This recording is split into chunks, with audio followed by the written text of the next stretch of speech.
காசாவுல தண்ணீர் பற்றாக்குறை உச்சமாக இருக்கிறது. குறிப்பாக கடல் நீரை நன்னீராக்குகிற திட்டத்தை தான் அவங்க நம்பி இருந்த நிலையில இன்றைய தினம் காசா நகரத்துல சென்ட்ரல் காசாவில் இருக்கக்கூடிய பெஞ்சமின் நெத்தன்யாஹூ இஸ்ரேலை விட்டு தப்பி ஓடிவிட்டார் என்கிற கருத்துல ஒருத்தர் ஒரு வீடியோ பதிவிட்டிருக்கிறாரு. இது உண்மைதானா என்று சொல்லி கேட்டுக்கிட்டு இருக்கிறாங்க. அது என்ன விவகாரம் என்பதை இன்றைய வீடியோவில் நம்ம பின்னாடி விரிவாக பார்க்க இருக்கிறோம். அதே நேரம் இன்றைக்கு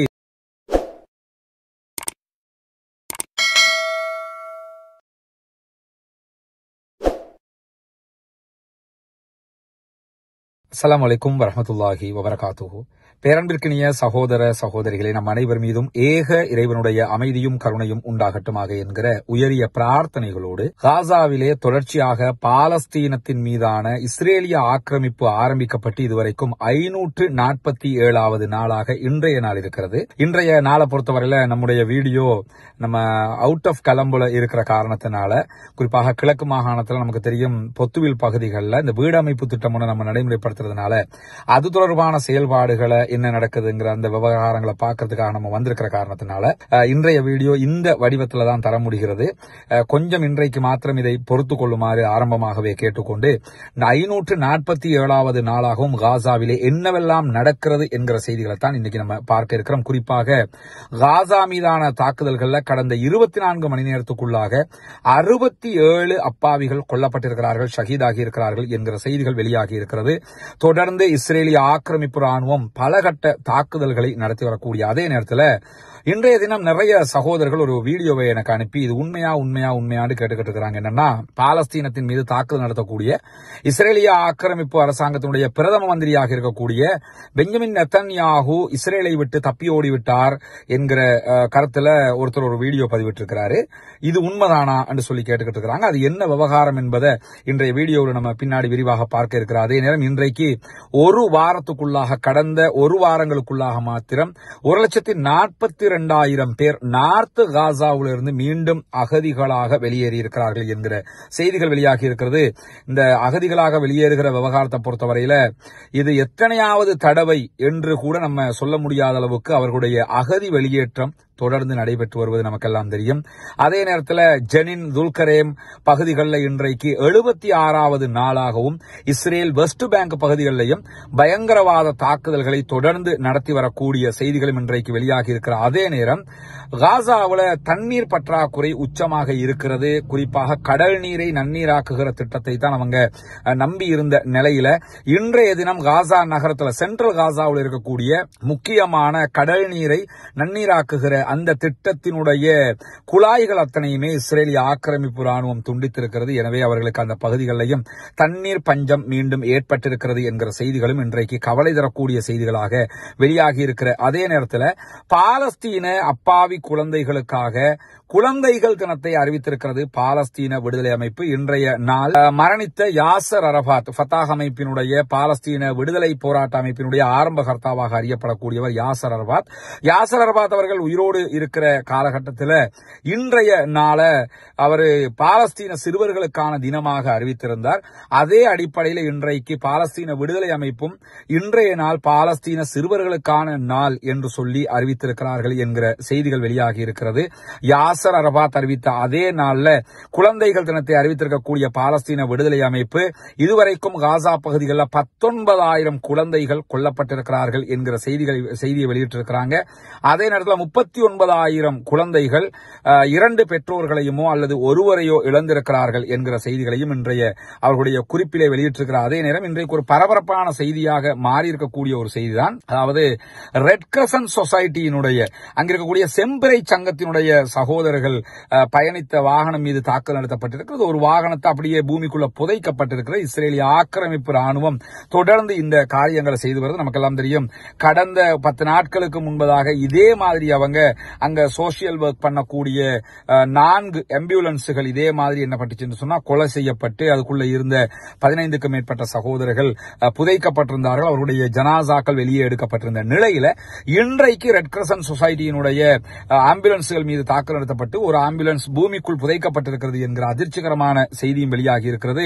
அதை இன்றைக்கு பாலஸ்தீன விடுதலை அமைப்பு சர்வதேசத்தின் கவனத்திற்கு கொண்டு வந்திருக்கிறது. சர்வதேச நாடுகள் தலையிடுங்கள், எப்படியாவது எங்களுடைய மக்களை மீட்டெடுங்கள், எங்களுடைய எங்களுடைய மக்களுக்கு பாதுகாப்பு தாருங்கள் என்கிற கோரிக்கைகளையும் அவர்கள் விடுத்திருக்கிறார். அதே நேரம் நாங்கள் தொடர்ந்து சமாதானத்தை கடைபிடிக்க விரும்புகிறோம். எவ்விதத்திலும் நாங்கள் யுத்தத்திற்கு வருவதற்கு விரும்பவில்லை. ஆனால் தொடர்ந்து இஸ்ரேல் எங்களை யுத்தத்திற்கு வம்பிழுத்துக் கொண்டே இருக்கிறது. நாங்களும் பொறுமை காத்து வருகிறோம். பொறுமை எல்லை மீறிவிடக் கூடாது என்கிற கருத்துப்பட இன்றைக்கு அவர்கள் ஒரு அறிக்கை வெளியிட்டிருக்கிறார்கள். தொடர்ந்து பாலஸ்தீன விடுதலை அமைப்பு அமைதி காத்து வரக்கூடிய செய்திகளை நம்ம பார்த்து வர்றோம்.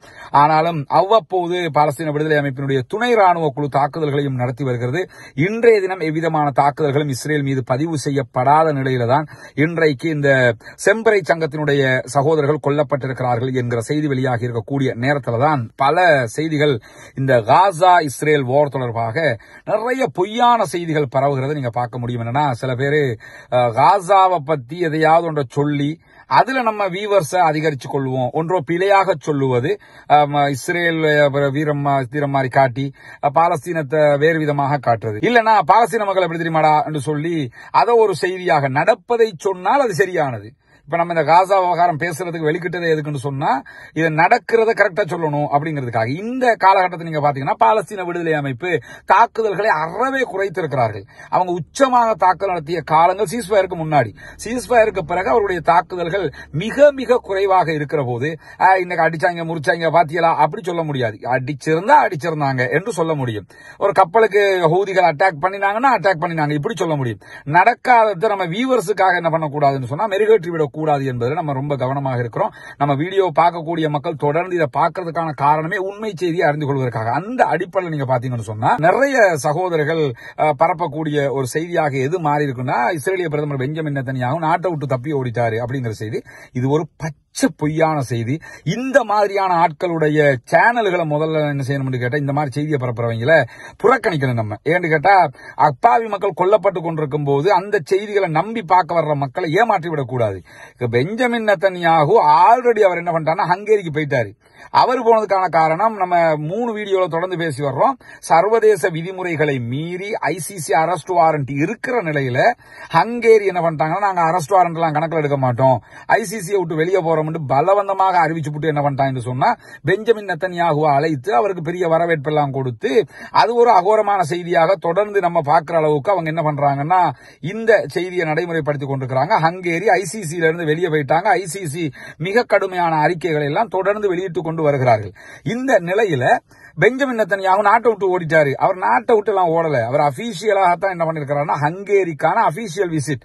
இன்னைக்கு இந்திய பிரதமர் நரேந்திர மோடி ஸ்ரீலங்கா வந்திருக்காரா இல்லையா? எப்படி வந்திருக்கிறாரு? தப்பி ஓடி வந்துட்டாரா? அவரு அபிஷியல் விசிட்டா வந்திருக்கிறாரு. அது மாதிரி பெஞ்சமின் நெத்தன்யாகு அபிஷியல் விசிட் போயிருக்கிறாரு. ஆனா என்னன்னா அவரு ஊழல் வழக்குல மாட்டிக்கிட்டாரு, அவரை கைது செஞ்சிருவாங்கன்னு சொல்லி தப்பி ஓடி இருக்கிறாரு. ஊழல் வழக்கு இன்னும் 7 சிட்டிங் இருக்கிறது. அதுல விசாரணையே ஊழல் வழக்கு விசாரணை போய்கிட்டு இருக்குது. அந்த விசாரணையிலேயே 7 சிட்டிங் இன்னும் இருக்கிறது. 7 சிட்டிங்க்கு அவர் ஆஜராகணும். அது வரைக்கும் அவருக்கு காலம் இருக்குது. அதை தாண்டி வார் நடந்துகிட்டு இருக்குது. இந்த வாரே போதும் அவருக்கு இந்த காலத்தை ஓட்டிக் கொள்றதுக்கு. எனவே அவர் தப்பி இப்ப ஓடுவாருங்கிறது யதார்த்தத்துக்கே முரணானது. அவர் இப்ப ஓட வேண்டிய தேவையில்லை, ஓடவும் மாட்டார். ஏன்னு கேட்டா அவர் இந்த யுத்தத்தை நடத்துறதே அங்க அதெல்லாம் முறையடிச்சுக்கிட்டு இருக்கிறதுக்காக வேண்டித்தான். எல்லாத்துக்கும் மேல இஸ்ரேலுடைய நீதித்துறையை அவர் என்ன செய்யறாரு, மாத்திக்கிட்டு வர்றாரு. ஏற்கனவே சின்பத்தினுடைய தலைவரை பதவி நீக்கம் பண்ணிருக்கிறாரு. இப்படி எல்லாம் பண்றவர் எதுக்காக பண்றாருன்னா தன்னுடைய ஆட்சியை தக்க வச்சுக்கிறதுக்காக. அவர் தப்பி ஓடுவதற்குரிய நிலை தற்போதைய நிலையில இதுவரைக்கும் கிடையாது. 2வது அமெரிக்காவுக்கு தப்பி போயிட்டாரு அப்படிங்கிறாங்க. அவர் அமெரிக்காவுக்கு திங்கட்கிழமை செல்கிறார்.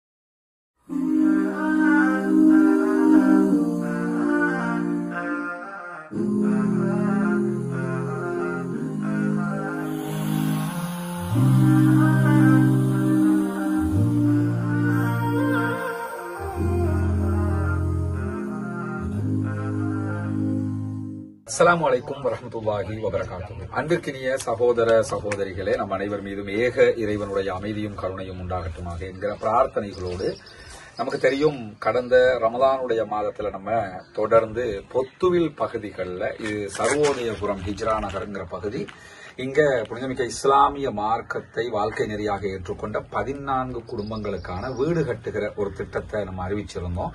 அதுக்காக உங்கள்கிட்ட உதவிகளும் கேட்டிருந்தோம். நீங்க தந்திருக்கக்கூடிய உதவிகளை அடிப்படையாக கொண்டு நம்ம வேலைகளை ஆரம்பிச்சிருக்கிறோம். இந்த வீடு தற்போது முடிகிற நிலைமைக்கு வந்திருக்குது. அல்லாஹ்வுடைய மேல அந்த கூரை போடுகிற கீழ்த்தளங்களை செய்யறது, இருக்கிறது. இந்த மாதிரி சில வேலைகள் இருக்கிறது.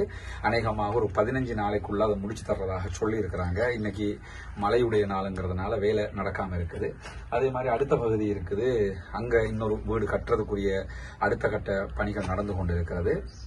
முன்னாடியும் ஒரு வீடு கட்டப்பட்டு கொண்டிருக்கிறது. இப்படி இந்த பகுதிகளில் 5 வீடுகள் கட்டுகிற பணி முன்னெடுக்கப்பட்டு கொண்டிருக்கிறது. இது எல்லாமே நீங்கள் இறைவனுக்காக மறுமையில நன்மைகளை எதிர்பார்த்து தந்திருக்கக்கூடிய சதகத்துல் ஜாரியா, நிலையான தர்மங்கள், ஜகாத்துடைய நிதிகள் தான் இதற்கு பயன்படுத்தப்பட்டு கொண்டிருக்கிறது. இந்த நிலையில நீங்கள் தந்த பொருளாதாரத்தை கொண்டு மிக நேர்த்தியாக, மிக தெளிவாக இந்த வேலைகள் நடைபெற்று வரக்கூடிய நிலையில அடுத்த கட்ட இன்னும் பணிகளை முன்னெடுப்பதற்கான தேவைப்பாடுகள் இருக்கிறது. ஏன்னா நம்ம இதற்குரிய நிலங்களை எடுத்திருக்கிறோம் சில பகுதிகளில். அதே மாதிரி அடுத்த வீடுகள் கட்டுவதற்குரிய தேவைகள் இருக்கிறது. எனவே இதற்காக உங்களுடைய தான தர்மங்களை வாரி வழங்குங்கள். முன்னால் தெரிகிற நம்முடைய அக்கவுண்ட் நம்பருக்கு நீங்க உங்களால் முடிந்த உதவிகளை வைப்பிலிட முடியும். இல்லை என்றால் சில நாடுகளில் இதற்கு பணம் அனுப்ப முடியாமல் இருக்கு இந்த அக்கவுண்ட்டுக்கு என்று சொல்லக்கூடியவங்க முன்னால் தெரிகிற என்னுடைய வாட்ஸ்அப் மற்றும் தொலைபேசி இலக்கத்திற்கு தொடர்பு கொண்டு உங்களால் முடிந்த உதவிகளை வாரி வழங்க முடியும். நாளை மறுமையிலே நிரந்தர தர்மத்தை பெற்று தரக்கூடிய ஒரு காரியமாக இந்த காரியம் இருக்கிறது. எனவே இதற்காக உங்களால் முடிந்த உதவிகளை வாரி வழங்குங்கள் என்று இந்த இடத்திலே கேட்டுக்கொள்கிறேன். திங்கட்கிழமை அமெரிக்க ஜனாதிபதி டொனால்டு டிரம்பை 2வது முறை, டொனால்டு டிரம்ப் 2வது தடவை ஜனாதிபதியாக ஆனதுக்கு பிறகு 2வது தடவை பெஞ்சமின் நெதன்யாஹூ டொனால்டு டிரம்பை சந்திச்சு பேச இருக்கிறார். 2 காரணங்களுக்காக டொனால்டு டிரம்ப் அவர் சந்திக்கிறதாக இன்றைக்கு இஸ்ரேலுடைய ஹான் நியூஸ் ஏஜென்சி செய்தி வெளியிட்டிருக்கிறாங்க. இஸ்ரேலி டைம்ஸாக இருக்கலாம், இஸ்ரேலில் இருக்கக்கூடிய வைநெட்டாக இருக்கலாம், பல செய்தி நிறுவனங்கள் இந்த செய்தியை இன்றைக்கு உறுதிப்படுத்தி வெளியிட்டிருக்கிறார்கள். அவர் ஹங்கேரி பயணத்தில் இருந்து நேரம் என்ன பண்றாருன்னா அமெரிக்கா போறாரு. அமெரிக்கா போய் அவர் கலந்துரையாட இருக்கிற மிக முக்கியமான விவகாரம் என்னன்னு சொன்னா, முதலாவது விவகாரம் என்ன பேசுறாருன்னா ஆயுத இறக்குமதி சம்பந்தமாக. அவங்களுக்கு ஆயுதம், வெப்பன் நிறைய தேவைப்படுது, அதை டொனால்டு டிரம்ப் தரணுங்கிறத பேச இருக்கிறார். ஈரானுடனான முருகல் நிலை தொடர்பாக பேச இருக்கிறார் என்று இன்றைக்கு இஸ்ரேலுடைய நியூஸ் ஏஜென்சிகள் செய்தி வெளியிட்டிருக்கிறார். அதே நேரத்தில் இஸ்ரேல் மேலேயே டொனால்டு டிரம்ப் 17% வரிகளை விதிச்சிருக்கிறாரு. நமக்கு தெரியும், சர்வதேச அளவில் எல்லா நாடுகளுக்கும் வரி விதிச்சிருக்கிறாரு. இன்னும் சொல்ல போனா அந்தார்டிக் கண்டத்தில் இருக்கக்கூடிய 2 தீவுகள், அந்த தீவுகளை மனுஷனே வாழ்றதில்ல, அந்த தீவுகளுக்கும் 10% வரி விதிச்சிருக்கிறாரு. அப்படி இருக்கும்போது இஸ்ரேல் ரொம்ப நெருங்கின நட்பு நாடவங்களுக்கு அந்த நாட்டின் மேல 17% வரி விதிப்புகளை அவர் செஞ்சிருக்கிறார். எனவே நட்பு நாட்டுக்கு இப்படி பண்ணிட்டீங்களே என்கிறத நேரடியாக பேச போயிருக்கிறார். அவர் தப்பியெல்லாம் ஓடல.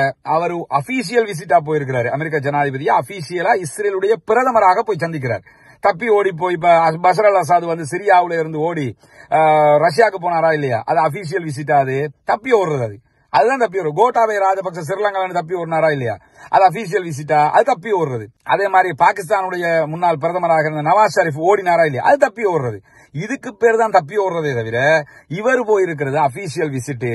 இதுல அடிப்படை கூட தெரியாம தப்பி ஓடி விட்டார் பாத்தியலான்னு சொல்லி இதை போட்டு மக்களை குழப்பி தங்களுடைய வீவர்ஸுக்காக இந்த மாதிரியான காரியங்களை செய்கிறவர்களை நம்ம நம்பி அடுத்த செய்தியில பார்க்க முடியுமா?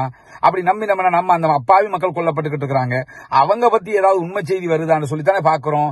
அப்படி இருக்கும்போது ஏன் இப்படியான பொய் செய்திகளை, இன்னும் சொல்ல போனா இஸ்ரேலிய பிரதமர் பெஞ்சமின் நெதன்யாஹூ எஸ்கேப் ஆயிட்டாரா என்று சொல்லி என்னடா இவங்க சொல்றாங்க என்று சொல்லி தேடி பார்த்தா 2013 இப்படி ஒரு செய்தியை போட்டுக்கிறாங்க.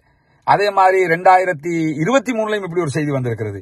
அது சும்மா இருக்கிற நியூஸ், சும்மா வெப்சைட் நடத்துறவங்க எஸ்கேப் ஆயிட்டாரு அப்படின்னு சொல்லி எழுதுவாங்க. இது காலாகாலமாக இப்படி எழுதப்பட்டு வருகிற ஒன்றே தவிர அவர் இந்த தர எஸ்கேப் ஆயிட்டாருன்னா எஸ்கேப் ஆயிட்டாருன்னு சொல்ல போறோம்.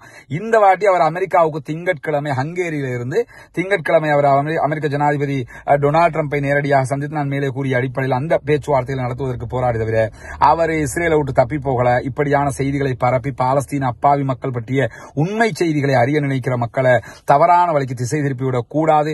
அது பாத்தீங்கன்னு சொல்லி சொன்னா இந்த ஈரான் அந்த 7 ராக்கெட் அடிச்சுட்டான், இத்தனை அடிச்சுட்டான்னு சொல்லி இப்படி ஒன்று உலகத்துல நடந்தா எத்தனை நியூஸ் போடுவான்? சாதாரணமா பிபிசி விட்டுருவானா பெஞ்சமின் நெதன்யாஹூ தப்பி ஓடிட்டாருன்னா? ஸ்ரீலங்கால இருக்கக்கூடிய பத்திரிகைகள் செய்திகள் கூட விட்டுருவாங்களா? இந்தியாவில் இருக்க இந்த தந்தி மந்தி இந்த தொலைக்காட்சியெல்லாம் விட்டுருவாங்க. பிரேக்கிங் நியூஸ் ஆகிட்டு இருக்க மாட்டான். எவனும் ஒரு யூடியூபர் மட்டும்தான் அவன் சொல்லணுமா? எல்லாரும் பிரேக்கிங் நியூஸ் ஆக்குவானா இல்லையா? எனவே இது இந்த தங்களுடைய பேஜ ரீச் கூட்டிக்கிறதுக்கு தங்களுடைய இது மாதிரி ஆக்களை முதல்ல புறக்கணிங்க. ஏன்னா பச்சை பொய்ய சொல்லி இந்த அப்பாவி மக்களை வச்சு செய்யக்கூடாது. எனவே இந்த மாதிரி ஒரு சம்பவம் நடைபெறவில்லை. இன்றைக்கு வெளியாகி இருக்கக்கூடிய சில முக்கியமான செய்திகளை மாத்திரம் இந்த இடத்துல பகிர்ந்து கொண்டிருக்கிறேன். ஏன்னா அந்த வீடியோ நம்ம மிஸ் பண்ணிடக்கூடாது, தொடர்ந்து வெளியிடணும். நம்ம ஒவ்வொரு நாள் மக்கள் அதை எதிர்பார்க்கிறாங்க. அந்த அடிப்படையில் தான் இன்றைக்கு சிரமமான நிலையிலும் இந்த வீடியோ பதிவு செய்யப்பட்டு வெளியிடப்படுகிறது. பிரார்த்தனை செய்யுங்கள். நம்முடைய ப்ராஜெக்டும் வெற்றி பெறுவதற்கு பிரார்த்தனை பண்ணுங்க. எனவே பாலஸ்தீன மக்கள் வெற்றி பெற வேண்டும், பாலஸ்தீன மக்கள் சுதந்திரமடைய வேண்டும், பாலஸ்தீன மக்கள் நம்மை போன்று நிம்மதியானவர்களாக மாற வேண்டும், வாழ வேண்டும் என்கிற உயரிய பிரார்த்தனைகளோடு பாலஸ்தீன மக்களுக்காக ஜனநாயக ரீதியாக குரல் கொடுப்போமாக. வாஹிர் தஅவானா அல்ஹம்துலில்லாஹி ரப்பில் ஆலமீன்.